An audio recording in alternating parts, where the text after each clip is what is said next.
नमस्ते दोस्तों। रानी kitchen zone में एक बार फिर से आपका बहुत बहुत स्वागत है। आज मैं लेकर के आई हूँ कुछ ज़बरदस्त किचन टिप्स और ऐसे सीक्रेट्स जो आपका काम आसान कर देंगे। साथ ही बताऊंगी कैसे वेस्ट मटेरियल का स्मार्ट यूज़ करके आप पैसे भी बचाएंगे। ये वीडियो देखने के बाद आप किचन के मास्टर तो बन ही जाएंगे, तो आखिर तक ये वीडियो ज़रूर देखिएगा। पसंद आती है तो लाइक और चैनल को सब्सक्राइब ज़रूर करिएगा। चलिए वीडियो को शुरू करते हैं और देख लेते हैं टिप नंबर 1। यहाँ पे मैंने एक कांच का बोल लिया है और बोल के अंदर एक कपूर की गोली को अच्छी तरीके से क्रश करके डाल दिया। इसके साथ ही मैं यहाँ पे नारियल का तेल डाल दूंगी और अच्छी तरीके से इसे मिक्स करूंगी। क्योंकि कपूर इतनी जल्दी डिज़ोल्व नहीं होता है, तो आप थोड़ी देर आप इसको मिक्स करेंगे ना तो अच्छी तरीके से ये तेल में घुल जाएगा। और ये जो रेमेडी है ना, ये बना रही हूँ मैं पैरों के लिए। देखिए अमूमन आपने देखा होगा कि सर्दियों में ना पैरों में काफ़ी दिक्कत रहती है, बट कुछ कुछ लोगों को गर्मी में भी खुजली और ड्राइनेस की दिक्कत हो जाती है। और ड्राइनेस इतनी ज़्यादा होती है ना कि खुजला खुजला करके हालत ख़राब हो जाती है। तो ये वाला जो होम रेमेडी है ये बहुत अच्छी तरीके से काम करता है। आप इसको हफ्ते में 2 से 3 बार लगाइए और रात को जब अपनी किचन बाइंड अप कर लेते हैं तब आप इसको अच्छी तरीके से लगा करके सॉक्स पहन करके सोइए। अगर आप सॉक्स नहीं भी पहनते हैं तो भी ये बहुत अच्छी तरीके से वर्क करता है और कुछ ही दिनों में आपके पैरों को एकदम स्मूथ, सॉफ्ट और एकदम हेल्दी बना देता है। ये रेमेडी बहुत ज़्यादा काम की है, ट्राई एंड टेस्टेड है। अगर आपके साथ इस तरीके की दिक्कत है ज़रूर ट्राई करिएगा। ये बढ़ती हूँ अगली टिप की तरफ। तो यहाँ पे देखिए मेरे पास एक टॉयलेट रोल है। हम सभी अपने घर में इसको इस्तेमाल करते हैं, लेकिन प्रॉब्लम तब आती है जब थोड़ा मौसम बारिश वाला हो। क्योंकि अभी जो मौसम है ना वो थोड़ी नमी लेकर के आ गया है और ऐसे में जो टॉयलेट रोल होता है वो नमी को एब्जॉर्ब करके बहुत जल्दी गलने लगता है। तो इसको यूज़ करने का एक बहुत ही आसान सा तरीका मैं बताऊंगी। तो देखिए सबसे पहले तो जो इसके ऊपर प्लास्टिक की लेयर होती है ना उसको आपने निकालना नहीं है। इसके बीच में जो कार्डबोर्ड होता है, कार्डबोर्ड का रोल होता है, आप उसको थोड़ा सा पिचका करके और निकाल सकते हैं। इससे इसे यूज़ करने में आसानी भी होती है और ये बिल्कुल सूखा रहता है। सूखा रहने की वजह से लंबे टाइम तक ये चलेगा भी। ये टिप बहुत ज़्यादा काम की है। आपने एक बार देख लिया तो हमेशा याद रखेंगे और अगर आपको लगता है कि यूज़फुल है तो फैमिली फ्रेंड्स के साथ शेयर भी करिएगा। बढ़ते हैं नेक्स्ट की तरफ। कई बार प्रेस का जो वायर होता है ना वो बीच बीच में से मुड़ करके कटने लगता है और इससे ना करंट का बहुत ज़्यादा डर रहता है, इसलिए हम उसे फेंक देते हैं। लेकिन अब नहीं, मैं बताऊंगी एक छोटा सा टिप जिससे आपका वायर हमेशा सेफ रहेगा, मजबूत रहेगा और लंबे समय तक चलेगा भी। तो यहाँ पे देखिए सबसे पहले तो आपको इस तरीके से इसके वायर को मैनेज कर लेना है। मैनेज करने के बाद जिस भी रबड़ बैंड से आप हेयर को टाई करते हैं ना वही लगाना है इस तरीके से। आप वीडियो में ध्यान से देखिएगा, आपको समझ में आ जाएगा। तो यहाँ पे देखिए मैंने एक दूसरे के ऊपर ओवरलैप करके इस तरीके से खींच लिया। अब ये जो लेफ्ट ओवर वायर बची हुई है उसको भी मैं इसके अंदर लगा दूंगी। इससे प्रेस की कॉर्ड हमेशा सेफ रहेगी, कभी भी ये उलझेगी नहीं, टूटेगी नहीं और साथ ही जो पैसे आपके वेस्ट हो रहे थे वो भी बच जाएंगे। आप किस तरीके से अपने प्रेस के वायर को सेफ रखती हैं ज़रूर बताइएगा। चलिए बढ़ते हैं नेक्स्ट टिप की तरफ। तो यहाँ पे मैंने एक डिस्पोजेबल बोल ले लिया है जिसके ऊपर लिड लगी होती है। आज मैं इसको रीयूज़ करके दिखाऊंगी। इसके लिए मैंने एक शीट लिया है जो कि अगर आप कोई भी इलेक्ट्रॉनिक गैजेट्स खरीदते हैं तो उसके साथ मिलता है या फिर किसी किसी कपड़े के साथ भी ये मिल जाता है। चलिए इसको यूज़ कैसे करना है वो मैं बताती हूँ। ये बोल ना इसके ऊपर रखना है और इस तरीके से मेज़र करके आप मार्क कर लीजिए। मार्किंग करने से क्या होगा कि इसको कटिंग करने में आपको आसानी होगी। तो यहाँ पे देखिए पहला राउंड मैंने कट कर लिया है। इसके साथ ही दूसरा वाला भी एक राउंड शेप में कटिंग करूंगी ताकि इसमें विड्थ ऐड ऑन हो जाए। अब देखिए इसके जितने भी एजेस है ना उसको अच्छी तरीके से कट कर लीजिएगा ताकि उसका जो शेप है वो एकदम गोल मिले। अच्छा, यहाँ तक अगर वीडियो में बने हुए हैं तो आपके भी दिमाग में ये वाला क्वेश्चन ज़रूर घूम रहा होगा, इतनी मेहनत हम कर क्यों रहे हैं। तो मैं बताती हूँ कि इतनी मेहनत हम इसलिए कर रहे हैं। जिन लोगों को सिलाई आती है या फिर जो सिलाई करते हैं ना वो इस तरीके की जो निडल्स होती हैं रंग बिरंगी सी, ज़रूर देखा होगा कई बार ना इधर उधर इसको रख देना बड़ा ही रिस्की हो जाता है। जिनके घर पे छोटे बच्चे होते हैं ना, वो ज़रूर इनको चुभा लेते हैं और इससे बड़ी ही मुश्किल खड़ी हो जाती है। तो इसको ऑर्गेनाइज़ करने का ये बहुत ही अच्छा सा एक ऑर्गेनाइज़र है, जिसको हमने घर में पड़ी हुई वेस्ट चीज़ों से बनाया है। थोड़ी सी मेहनत लगाई है और ये बहुत ही प्यारा सा ऑर्गेनाइज़र बन गया है। इसके अंदर जितनी भी निडल्स हैं सबको चुभा करके रख दीजिए, और सबसे अच्छी बात ये है कि इसके ऊपर लिड है, तो हम लिड लगा देंगे, काफ़ी सेफ रहेगा।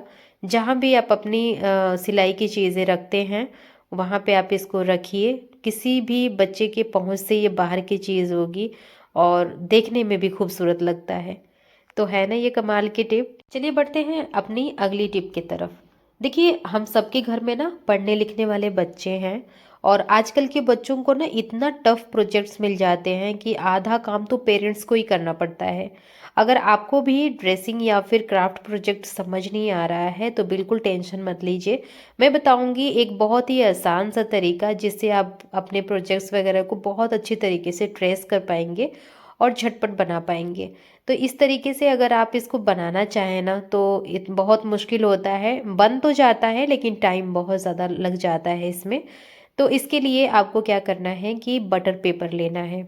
आई थिंक सबके घर पे होता होगा, क्योंकि हम लोग बहुत ही शौकीन होते हैं केक्स वगैरह बनाने के, तो वहाँ पे ये इस्तेमाल किया जाता है। चलिए बताती हूँ कि इसको ट्रेस कैसे करना है। देखिए, जो भी आपके पास ट्रेसिंग वाला मटेरियल है उसको नीचे रखिए, ऊपर से बटर पेपर को रख करके पेन या फिर पेंसिल से आप बड़े ही आराम से इसको ट्रेस कर सकते हैं।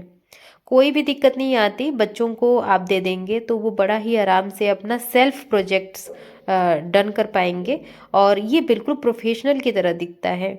तो मेरे लिए तो ये बड़ा ही काम की चीज़ है, क्योंकि जितनी सरदर्द बच्चों को नहीं होती है ना, उतनी ज़्यादा पेरेंट्स को होती है। तो ये बहुत ही बढ़िया सा तरीका है, और मैं तो जब भी ट्रेस करने वाली कोई भी ऐसा प्रोजेक्ट मिलता है बच्चों को, तो इसी तरीके से करती हूँ, और इससे काफ़ी ज़्यादा काम आसान हो जाता है, टाइम भी बच जाता है, और बच्चों के जो प्रोजेक्ट्स होते हैं वो जल्दी बन जाते हैं और एकदम प्रोफेशनल दिखते हैं। आप किस तरीके से ट्रेस करती हैं? अगर आपके पास कोई नया आइडिया है तो ज़रूर शेयर करिएगा। चलिए बढ़ते हैं अपनी अगली टिप की तरफ। जब भी हम लोग मार्केट जाते हैं तो वहाँ से इस तरीके का पेपर बैग्स ज़रूर लाते हैं। अब देखिए, कई बार तो हम इसको यूज़ कर लेते हैं, कई बार ये इधर उधर पड़ा रहता है, कहीं टेबल के नीचे, बेड के नीचे, या फिर किसी झोले के अंदर झोला डाल करके हम रखे रहते हैं। तो इनको बिल्कुल भी फेंकने की ज़रूरत नहीं है, और आपको ऐसी टिप बताऊंगी ना जिसको यूज़ करने के बाद आपका घर मेस फ्री तो रहेगा ही रहेगा, आपके किचन में ये बहुत ही ज़्यादा काम आएगा। जब ये ख़राब हो जाए फिर आप दोबारा बना लीजिएगा। तो इसको बनाने के लिए सबसे पहले तो करना क्या है कि जो भी इसके जॉइंट्स हैं, मतलब तीन तरफ से जॉइंट है ना ये, तो तीनों तरफ से इसको कट कर लेना है। अच्छा, ये वाला जो टिप है ना, ये हम सारी जो जितनी भी होम मेकर्स हैं उनके लिए बहुत ज़्यादा काम का है। आपने इसे एक बार देख लिया ना तो सच में कहेंगे कि वाह, ये तो बड़ा ही काम की चीज़ है। तो यहाँ पे देखिए, सबसे पहले तो जैसा कि मैंने बताया, चारों तरफ से इसको खोल लेना है, और खोलने के बाद एक तरफ का जो हैंगर है उसको कट कर लेना है। कट करने के बाद ये वाला जो हैंगर है ना, इसको मैं थोड़ा बड़ा करूँगी, ये बहुत ज़्यादा छोटा है। तो यहाँ पे जो दूसरा वाला हैंगर था उसको मैंने कट कर लिया है, और कट करने के बाद मैंने इसको स्टेपल कर लिया। अगर आपके पास सिलाई मशीन की सुविधा है तो आप इसको बिल्कुल अच्छी तरीके से अटैच कर लीजिएगा, ताकि ये खुले नहीं। अब देखिए, यहाँ पे भी इसको अटैच कर लेना है। तो मैंने आपके साथ सिर्फ एक आइडिया शेयर किया है, तो मैं आपको इस तरीके से दिखा रही हूँ। अगर आप इसको एकदम पक्का बनाना चाहते हैं तो सिलाई मशीन पे इसको सिल लीजिएगा। अब देखिए, इसका जो हैंगर है वो तो हमने जोड़ लिया। अब जो साइड वाला पार्ट है ना, उसको कुछ इस तरीके से, मतलब थोड़ा मोटा ही कट करिएगा, ताकि इसके अंदर मजबूती आ जाए। इसको पूरा नहीं कट करना, जहाँ तक इसका ये जॉइंट है ना वहीं तक हमें कट करना है। एक तरफ का मैंने इस तरीके से काट लिया। अब जो दूसरा वाला साइड है ना, उधर भी इसी तरीके से सेम बिल्कुल मतलब जितना मैंने इधर कट किया है ना, उतना ही उधर भी कट करना है। अब यहाँ से मोटी पट्टी भी आपको कट करके अलग कर लेना है, ताकि जो इसका शेप है वो थोड़ा सा अच्छा दिखे। तो यहाँ पे दोनों साइडों से इस तरीके से जो एक्स्ट्रा फैब्रिक है उसको कट कर लेना है। यहाँ पे देखिए इसका फाइनल लुक मैं दिखा रही हूँ। ये एक एप्रन बन करके रेडी हुआ है। जो चीज़ आपके घर में इधर उधर पड़ी हुई अच्छी नहीं लग रही थी, उसको यूज़ करने के बाद हम ये एप्रन बना सकते हैं, जो कि ये रीयूजेबल है। अगर कहीं से भी कोई दिक्कत आती है दोबारा आप इसे बना सकते हैं। और ये बहुत अच्छा लगता है, क्योंकि इसका जो फैब्रिक होता है वो वाटर प्रूफ होता है, तो अंदर पानी भी नहीं जाता, जिससे आपके कपड़े भीगते भी नहीं है। घर में पड़ा हुआ वेस्ट कपड़ा बेकार जा रहा है, अब नहीं। बिना काटे और सिर्फ एक सिलाई में मैं बनाऊंगी एक बेहद यूजफुल सी चीज़, जिसे देख करके आप भी हैरान रह जाएंगे। देखिए आसान ट्रिक है, कम मेहनत है, और जो रिजल्ट है ना वो तो बिल्कुल शानदार है। तो यहाँ पे मैंने एक लंबाई में कपड़ा ले लिया है। देखिए यहाँ पे मैं अगर 3 फोल्ड करती हूँ तो इक्वली 3 बार इसमें फोल्ड लग जाते हैं। तो आप किसी भी कुशन को इसके ऊपर रख करके मेज़र कर लीजिएगा। मतलब आप उस पे नापते हैं ना, तो 3 बार नापना चाहिए, ठीक है। इसके बाद इसको उठा करके बीच में फोल्ड करिएगा। फिर एक छोटा सा फोल्ड अपने तरफ लगाना है, जैसा कि आप देख सकते हैं। अगर मैं एक्सप्लेन करने में थोड़ी सी चूक रही हूँ, समझ में नहीं आ रहा है, तो आप ध्यान से देखिएगा। अब देखिए यहाँ पे जो सिलाई है वो सिर्फ दोनों तरफ मैंने लगाया है।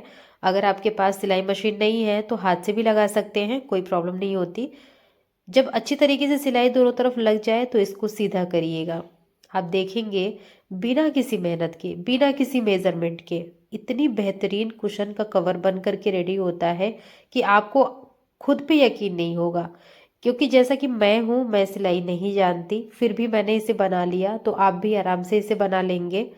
और जो कपड़ा आपके घर में वेस्ट पड़ा हुआ था ना, उसका बहुत ही बेहतरीन रीयूज़ हो पाएगा।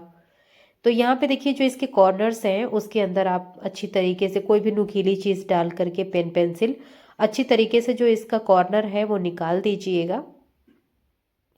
और इस तरीके से आप बड़ा कुशन बना सकते हैं, छोटा कुशन बना सकते हैं।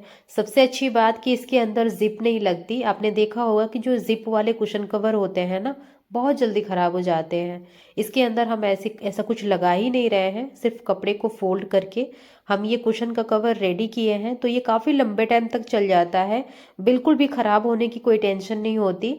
और ये देखने में भी बहुत ज़्यादा स्मार्ट लगता है। यहाँ पे कुशन को डाल करके इस तरीके से सिर्फ सीधा कर देना है।